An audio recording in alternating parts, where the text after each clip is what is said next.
आज बजट आने के साथ ही मिलीजुली प्रतिक्रियाएं लोगों के सामने आने लगी है। हमने देखा कि किस प्रकार से शेयर बाजार के लिए यह बजट बेहतर रहा, जिसके बाद मार्केट पिछले 5 दिनों की मंदी को तोड़ते हुए अपने उच्चतम स्तर पर बंद हुआ। वहीं दूसरी ओर विशेषज्ञ इसे चुनावी बजट बता रहे हैं। इन सबके बीच न्यूज प्लस राजस्थान से खास बातचीत में प्रदेश कांग्रेस कमेटी के पूर्व प्रदेश प्रवक्ता व रिसर्च विभाग के प्रभारी सचिव तथा state coordinator professor Ved Prakash Sharma ने बताया कि यह बजट मात्र एक छलावा है। न ही इस बजट में रोजगार की बात की गई है और न ही किसान, गरीब व मजदूर वर्ग की। आप भी देखिए क्या कुछ कहा विशेष बातचीत में प्रोफेसर वेद प्रकाश शर्मा ने। सर, जो आज बजट आया है, कोरोना के बाद का जो बजट था, लोगों को अपेक्षाएं थी, विशेषकर उन लोगों को जो बेरोजगार हो चुके हैं और उन लोगों को भी जो इस बजट से देख रहे थे कुछ ना कुछ उनकी इनकम बढ़ेगी। तो कैसा बजट लगता है आपको, क्या रहा, कितनी राहत मिल पाई आम जनता को? बेहद निराशाजनक बजट है। जैसा कि अभी आपने बेरोजगारों के लिए बात की, तो बेरोजगारों के लिए, युवाओं के लिए तो कुछ किया ही नहीं इस बजट में।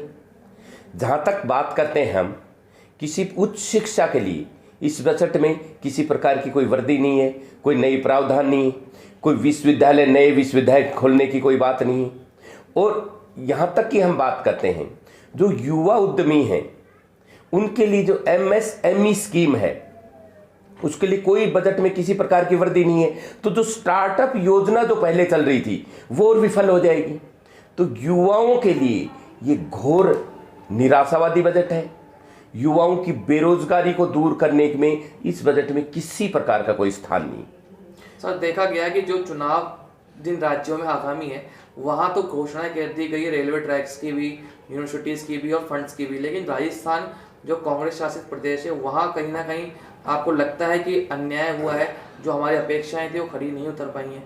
राजस्थान ही नहीं, जिन जिन राज्यों में चुनाव हो चुके हैं उन सभी राज्यों के साथ अन्याय है। क्योंकि ये चुनाव, मुझे लगता है कि ये चुनाव पश्चिमी बंगाल, तमिलनाडु और आसाम में होने वाले विधानसभा को मद्देनजर रखते हुए ये बजट सरकार ने निकाला है। ये अन्याय है, उन राज्यों के साथ अन्याय है, भेदभाव है जिनमें यह चुनाव नहीं है। जी सर, आप अब आगामी राजस्थान का बजट भी इसके बाद आएगा, तो आप उसमें क्या आशा की दृष्टि देखते हैं कि इसमें क्या गहलोत साहब राहत दे पाएंगे? क्योंकि आपकी यहाँ सरकार है, यहाँ भी लोग बेरोजगार हैं, जो कई भर्तियां अटकी हुई है उसके लिए देख रहे हैं नई भर्तियां आती है कि नहीं आती। साथ में यहाँ पे जो लोन गरीबों को बांटे जाने थे उसके लिए जिस प्रकार से अभी डीजल के और पेट्रोल के दाम कम किए गए, क्या उसमें और राहत मिल सकती है? किस प्रकार से राजस्थान बजट रह सकता है?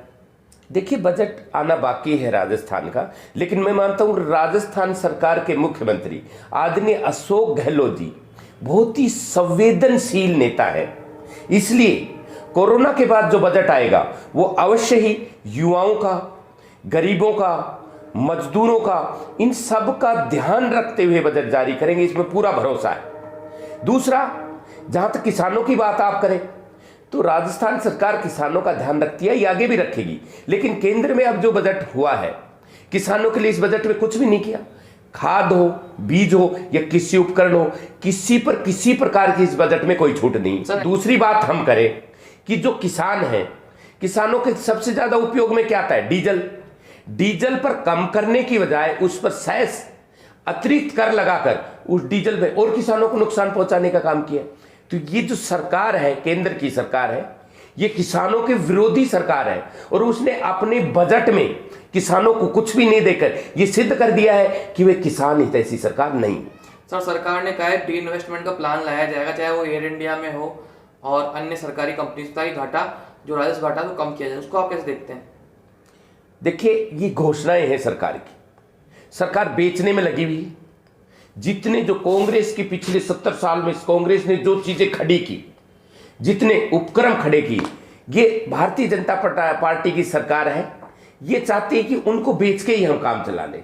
ये कोई भी जनउपयोगी या लोगों के भले में कोई काम, युवाओं के भले में काम, हम मजदूरों की बात करते हैं। कोरोना के बाद में मजदूरों का तो ख्याल रखना चाहिए था सरकार को। यदि मजदूरों की बात करें तो मनरेगा जो स्कीम है उसमें इस बजट में नहीं, तो उसमें मजदूरों का कोई बजट, मनरेगा का कोई बजट बढ़ाया है, नई मजदूरों की मजदूरी में कोई वृद्धि की है, नई मजदूरों के दिवस में कोई वृद्धि की है।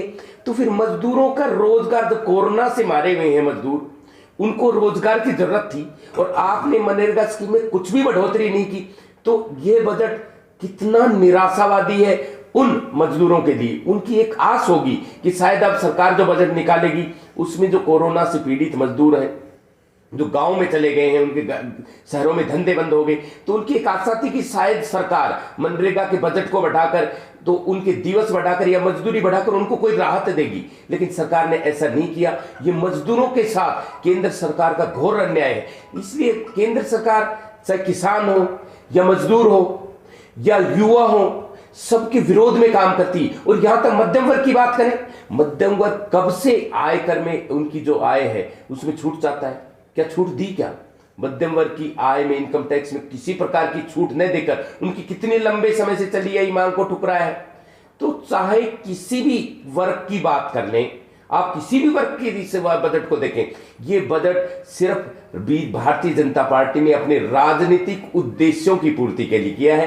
पश्चिमी बंगाल, आसाम और तमिलनाडु के होने वाले विधानसभा चुनाव को ध्यान में रखकर वह चुनाव जीतने के लिए बजट को रखा है। सरकार जनता को कोई फायदा नहीं देनी चाहती है, किसी वर्ग को कोई फायदा नहीं देना चाहती है। सरकार इस बजट को देखते हुए मुझे नहीं लगता कि सरकार किसी भी वर्ग के प्रति संवेदनशील है।